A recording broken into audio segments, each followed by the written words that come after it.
The thoughts, opinions, and general overall shade thrown on High at 9 News are those of the individual speakers and not those of High at 9 News, its audience, or its advertisers. The statements made do not constitute medical, legal, or financial advice, and for advice tailored to your specific situation, please consult with a licensed professional. Welcome to the High at 9 News Hour, where you will hear from cannabis industry experts and professionals from around the country talk about important topics while shining light on global issues and discussing cannabis as it relates to politics, regulation and reform, data and technology, science, research and medicine, family and parenting, art, celebrities and entertainment, fitness, sports, mental health and wellness, and plant-based medicines and entheogenics. Together, we are building a stronger community, fighting the stigma and creating change. With your hosts, Jason Beck and Rico Lamitte, joined by special industry expert correspondents from around the country, and daily antics brought to you by Cannabis. Coming to you live every Monday through Friday at 9 a.m. Pacific Time and high noon on the East Coast. And thank you all for getting high at 9 with us.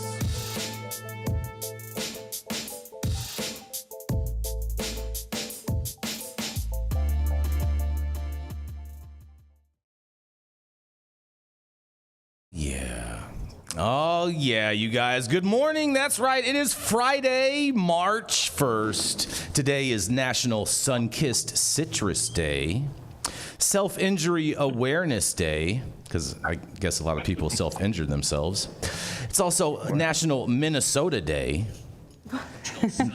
And apparently, Rico, I didn't know this, but apparently today is like National Crip Day because it is National Dress in Blue Day. So happy C Day to everybody out there. Happy C Day. Yes. It's also, I think this should be the High at 9 News National Day also because it is National. Hold on, Mandy. It's National Speech and Debate Education Day, as well as National Dadgum, That's Good Day. And that's right, you guys, it is the start of March, and it is also the start of National Women's Month. So in honor of that today, we have a majority women joining us today, and we have a whole live guest audience of all women today who are all judges in this month's Women's Cannabis Awards. So welcome, ladies, and thank you all for joining us and getting high at 9 with us. And we're going to move it right on in to, hold on. Thank you for getting high at 9 with us and high noon on the East Coast. We are live every Monday through Friday on YouTube, Rumble, Twitch, Twitter, Instagram, Facebook, and on our very own website at www.highat9news. But kicking it off first, that's right, we have the dope dad himself, Mr. Rico Lamitte, the father, the little baby Zoe's dad, and the dope dad himself. That's right, it is none other than Mr. Rico Lamitte. Oh, man, thank you, Jason. And a big shout out to all the women, the powerful, beautiful, and so very, very, very intelligent women all around the globe. May this Women's Month be the greatest of all time. I cannot wait to be involved as a judge for the Women's Canada Awards at the end of this month. Big shout out to our very own Mandy Tingler for putting on one of the greatest events of all time in the game. For the female plant. That's what it's all about. Oh, yeah. All right, so I got a question for everybody. Have y'all ever been in the cypher with someone who swears that they got the best bag, but as soon as you hit, your whole damn demeanor switches up, your face crunches up, and you can't believe this individual even wasted your time with that trash-ass weed? Well, if you was in Maryland at the end of July, that's last year, it might have been exactly that. Baltimore Banner's Cody Boteller reported yesterday that Maryland retail dispensary Curio Wellness has been hit by the Maryland Cannabis Administration with a fine of $26,000 for selling cannabis dug out of a dumpster, and the packaging of which was covered by a, quote, liquid substance. According to the MCA's consent order, 224 grams of cannabis product was thrown in the trash and were outside in the dumpster at Curio's Foreign Daughter Dispensary in Timonium for 41 hours and 9 minutes. On July 25th, 2023, 64 units of cannabis were thrown in the trash and in a dumpster for 2 days. Just before 10 a.m. on July 27, 2023, 3 employees were seen on video footage leaning over the dumpster and recovering the missing prepackaged product. Later that day, 7:30 p.m., an employee is seen repackaging the product. The employee who did the packaging, who did the repackaging, told the MCA that it was necessary because the original packaging was covered in a liquid substance from the dumpster. Curio, on their part, asserts that no liquid or the material from the dumpster reached the cannabis inside its packaging. Daughter's general manager, who is not named in the document, made the decision to sell the dumpster cannabis on her own, according to the order. The MCA became aware of the situation after receiving an email from an employee identified as AJ, who was the inventory manager on duty on July 25th, 2023.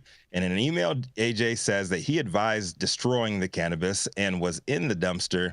That was in the dumpster, but that management insisted on not losing the profit. Curio disputes the characterization of management according to the consent order. AJ's employment was terminated on or about August 20th, 2023, according to the order, and he emailed his complaint to the MCA on or about August 24th, 2023. In an email statement, a spokesperson for Curio had this to say: the aforementioned product was inside sealed jars within sealed boxes, and it is disputed that no outside material ever breached the jars or touched the product. Curio also said that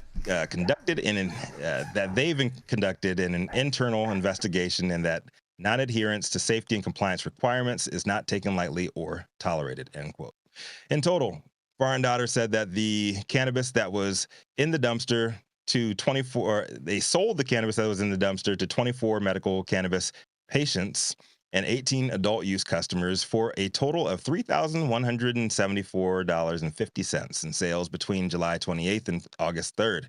As of February 2024, date of the order, neither the MCA nor the company have reported any adverse reactions to the cannabis. While investigating the dumpster cannabis, MCA also found the company had not been properly logging everything it's required to, such as not entering product into its green waste log and not properly logging calibration of scale.